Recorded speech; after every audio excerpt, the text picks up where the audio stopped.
My name is Juan Pablo Sarmiento. I work for Florida International University's Extreme Events Institute in Miami, Florida. I'm also a SERA working group member. We are going to be working in the following minutes on the topic of value chain approaches within a disaster risk reduction perspective. We are going to cover 5 major topics: the value chain approach, the DRR as a cross-cutting team, the sectoral and temporal considerations, measuring value chain effectiveness, value chain resilience. Those are the areas that we're going to be covering in the following minutes.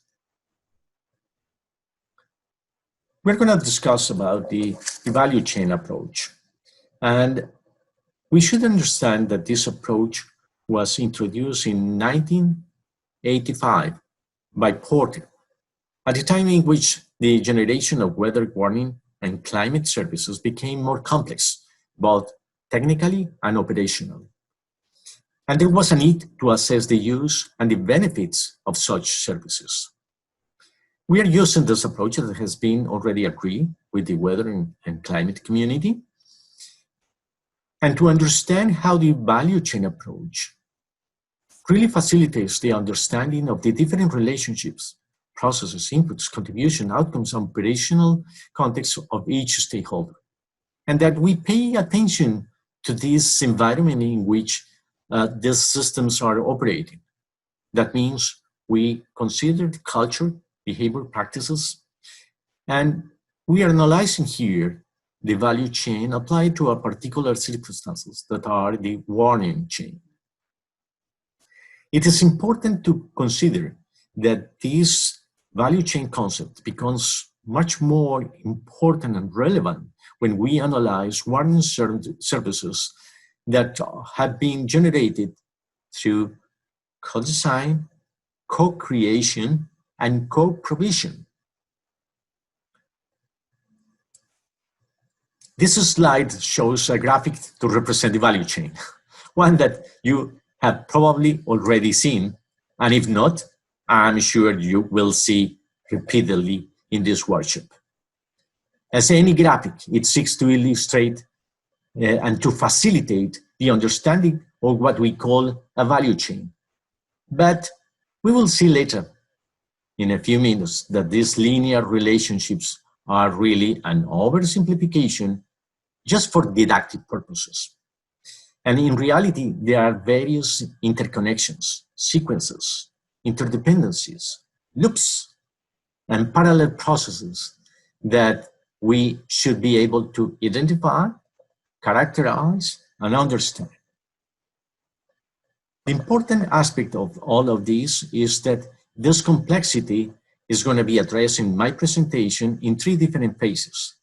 The first phase that is centered on the hazard, the second phase that is related to the risk, and the third phase in which we are going to be talking about the aspects that are associated with behavior.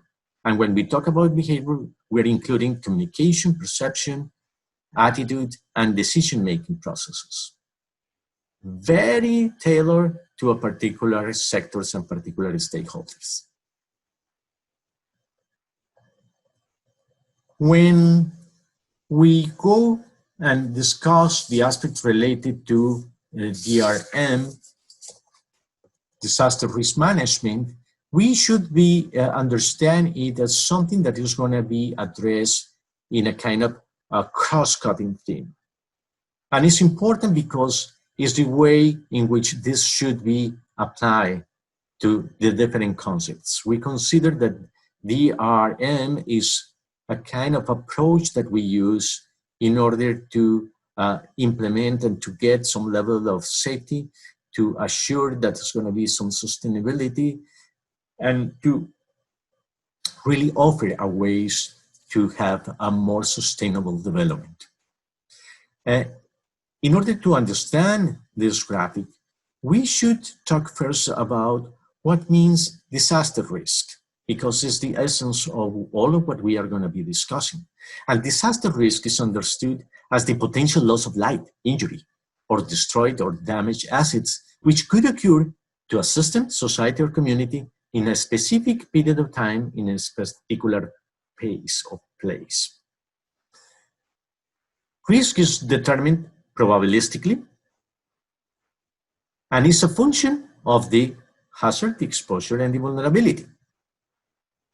And when we talk about risk management, that is what we are going to be discussing here, we talk about that set of policies and strategies to prevent new risk, to reduce existing risk, and to manage the residual risk, contributing to the strengthening of resilience and reduction of disaster losses.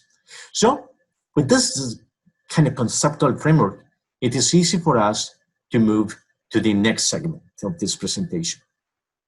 Now that we discuss this relationship and those concepts, we can go into the disaster risk management data. And it's important because now we are going to be the interrelation between the risk components. And we're going to see why this is really challenging.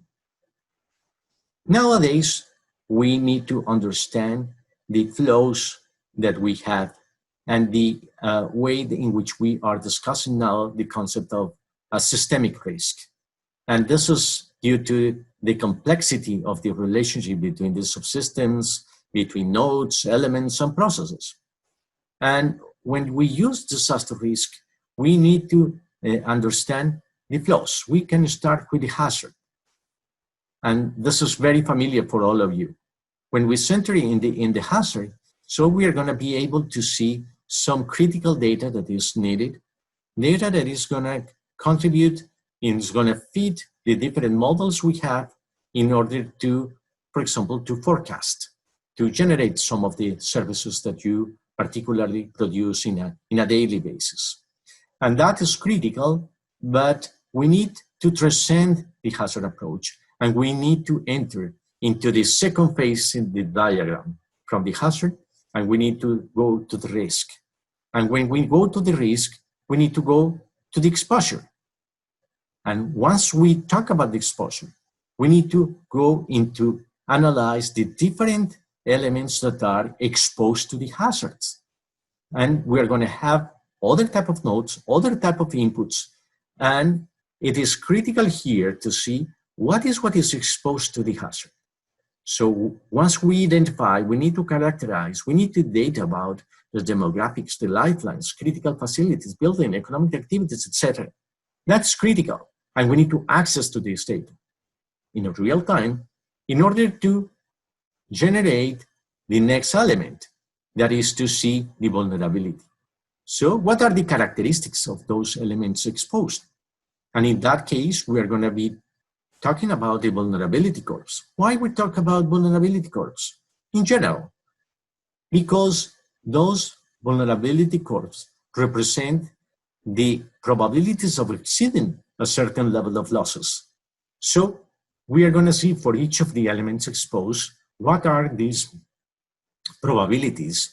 And in that way, we are going to be analyzing a probabilistic risk assessment, and all the costs, all the benefits, all the impact we're going to be analyzing is triggered by a probabilistic approach. That is the way that we should work in all of these aspects.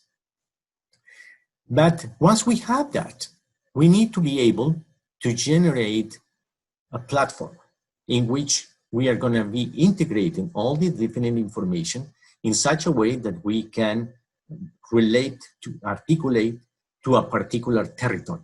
And that is essential. Once we have all of this data, we can see how it looks when we see this complexity and flows of information. As you see in this slide, we see the different data streams, and we can run probabilistic models to calculate risk, integrating all of different flows. But you can understand now how a single actor, really it is hard to control all of those flows. So usually what you have is different type of stakeholders involved, in such a way that each one is providing accurate and current information that is coming from different channels and integrated into a data set that can be used for all of them. So this is part of the interconnection that we need to consider and the complexity that we are adding to this analysis. Now we move into the sectoral and temporal considerations. And this slide shows the importance of how the input of the hazard forecast that we have are going to be followed by different sectors. And these sectors are going to be essential in the way that we are going to be tracking the flow of not only data, but for processes. That means that your output is going to be the input for other type of modeling, other type of processes that belong to a particular sectors or stakeholders in which they are going to be processing those inputs, and it's going to generate another outputs that are designed and are geared toward particular needs of those final users of each of those sectors or stakeholders. So it is hard to think that you are going to have control about everything. Probably, you know, at some point where you stop and you don't understand really who is taking this data and how they are processing it and what is the value that they are adding and what is finally the product that is reaching out the community. So this graphic, we are going to use the next slide in order to see how the flow goes. And in this particular case, we are seeing a kind of value chain in how the flow of data and how the value of each of those different sectors involved in order to add in particular processes in order to get particular outputs. In this case, we are using emergency management and disaster risk management as those types of outcomes that are related to response, emergency response, short-term needs. And here we are talking about disaster risk, as we defined it before, as something that is more related to medium and long-term measures that look to reduce risk, construction of new risk, and to reduce existing risks, as we mentioned, or to transfer, as we are going to see in the examples that we have here. So the first case that we're going to analyze, here we have the sector or the stakeholder represented by emergency management, in which we have firefighters, we have civil defense, we have other type of volunteers working in this type of work. And they, for example, in this case, based on high precipitation, they are going to have a particular modeling for flood management, in which they are going to incorporate other type of measures that we have. For example, dams, for example, riverbanks, for example, other type of infrastructure that they have, and they are going to model how this is going to perform with a particular information that you're going to provide. And what is the product? Evacuation needs. What is the need? What is the route that they need to have? Where are the safer areas in which they are going to locate the people? How they are going to provide supplies to these people? And at the same time, they need to start thinking in the long term, medium and long term, in order to prepare for, but also to work in a ways to reduce the risk. And how reduce the risk? In this case, we can talk, for example, and how important is to define scenarios in such a way that they can start working based on the information that you are provided, generating probabilities and different type of circumstances, scenarios that could happen in order to introduce some particular specifications in urban planning, in public works, in some type of design of works necessary to reduce the risk. We can use another example here in the case of heat waves, when you provide this information to health and social services, they start using other type of modeling in order to understand, for example, from the biological perspective, how can they model some cardiovascular and metabolic pathologies and diseases in order to see how they are going to perform. They can analyze and they can identify the need to work in a short term in preventive care, health promotion interventions, social protection measures, where they are going to look at the aging population, where are the supplies that to provide, how long is going to stay this, how they are going to alert the health centers in order to assist that community. But in the long run, they need also to establish some health and public health policies. They need to work hand to hand with the urban planning. They need to see how they can reduce in the future the impact of these heat waves, for example, providing air conditioning, assuring that this population is assisted before, is providing better housing conditions, etc. And we can go to another area that is related to handling the residual risk. And we have insurance. And they are going to have other type of modelings with other type of products that are related to short-term needs related to parametric insurance, responding to claims, paying the claims, and for example, the general insurance operations. But at the same time, they need to start thinking in the long term, in those risk transfer policies. They need to work in the design of new instruments related to, for example, financial instruments, market insurance.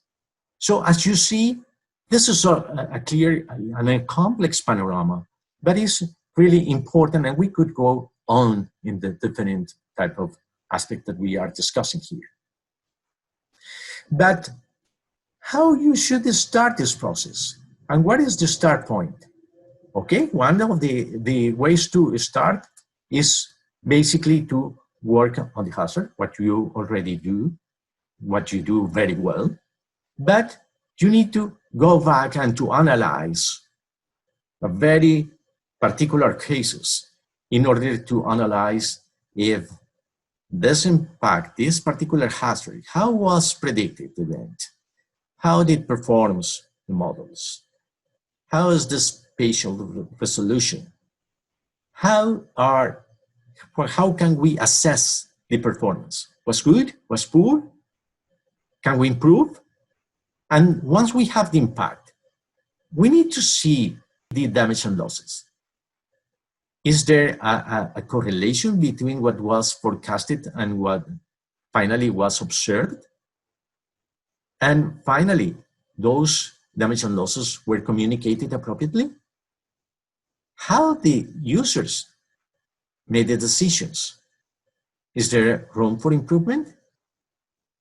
Because few times we have those events static. What we have is an evolution of that risk, and we have impacts over time. Was it predicted and communicated? And if no, we can identify the needs. We can identify, for example, the need to involve other people that were not involved at the beginning. And we can see the responses. And if we see a room for improvement. This is a clear, before we go into analyzing big data and all of that, we need to characterize, we need to feed the model, we need to start understanding a particular type of events and to characterize them in order to identify those relationships and to design the models or to improve the models that we are using. We like to introduce the idea of take advantage about disaster risk indicators. And we are discussing here two different types of approaches. In the first case, we are going to be talking about the effectiveness of what we are working and the effectiveness of the emergency management measures. So first we have the outcome indicators. and very particular. How was the alert times? Can we decrease the alert times? How was the evacuation times? Can we decrease the time required for evacuation? How was the response time? Can we decrease the response time? And this is critical because this is going to be the outcome indicators, but are really process indicators. We want to have also the impact indicators, the final indicators. Number of lives saved, damage avoided, losses reduced. And that's critical because in order to respond that, we need to have clear understanding about the process indicators. Both are important. And we can work with those communities in order to have that. And how your contribution about the hazard and how involving the other components of risk, we could really understand the whole process, the whole chain, and what is the value that is added in the different segments, and how we're going to be working in such a way that we can improve that. But we need also to introduce the concept of disaster risk reduction. And it's because by the time that we start analyzing with hazard, exposure, vulnerability, we're going to be measuring. So we don't need to wait until the event happens in order to see if we were right or wrong. We need to start working in this disaster risk reduction in anticipation. And we should be able to say we are reducing risk before the event materializes.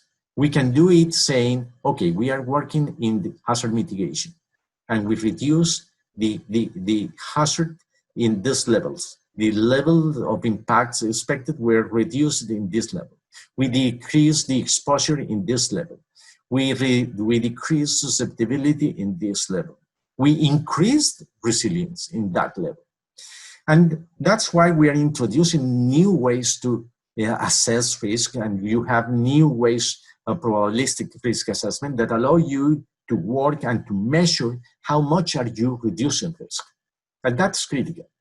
And we're introducing new aspects like life satisfaction, subjective well-being, in ways to measure those impacts in the community in such a way that those social indicators can fit the whole system, and we are able to measure the reduction of risk, the increasing of resilience in such a way that we can have a more consistent and comprehensive systems. This graphic, this is more of the higher impact weather community. You're going to see the complementarity with the previous indicators. Was the forecast warning chain effective? How we know it is effective? If we use the DRR indicators and the emergency management indicators, we can respond to this. Did users have access to quality and timely information? Same. If you use the other indicators, you are going to be able to answer this. How much value was added? Okay, in the chain, in the different components. And that's critical because we need to assess and we need to use econometric tools, and we can use different type of ways in order to analyze specifically what is the contribution of each of the links, so we can respond to the next two questions about the strongest and the weakest links, and also to see the overall benefits of the warning. And finally, we need to identify those missing links, and very important, how could this value chain be improved? We always have room for improvement, always. But the final message that we have here is the value chain resilience. And this value chain resilience is important that we really remember that the value chain also need to be subject to disaster risk management. What means with that is that we need to assure that the consideration of resilience applies to this particular value chain component. So this value chain should be resilient, should be able to recover and adapt to adverse events. any of those links that we mentioned could be subject to the events that we are working on, or another events. Could be a kind of event that is occurring in parallel. It could be something that happens and interrupt the communication, the flow of data, lack of energy, different types of circumstances. So we need to assure that the resilience of the value chain. And one of the ways to do that is to start analyzing this value chain from another point of view, and is how resilient is this value chain? And we need to apply the concepts, for example, of robustness, redundancy, resourcefulness, and rapidity. A way to assure that the value chain is going to be resilient. Okay, this is the end of this presentation. Looking forward to your questions via email. And thank you.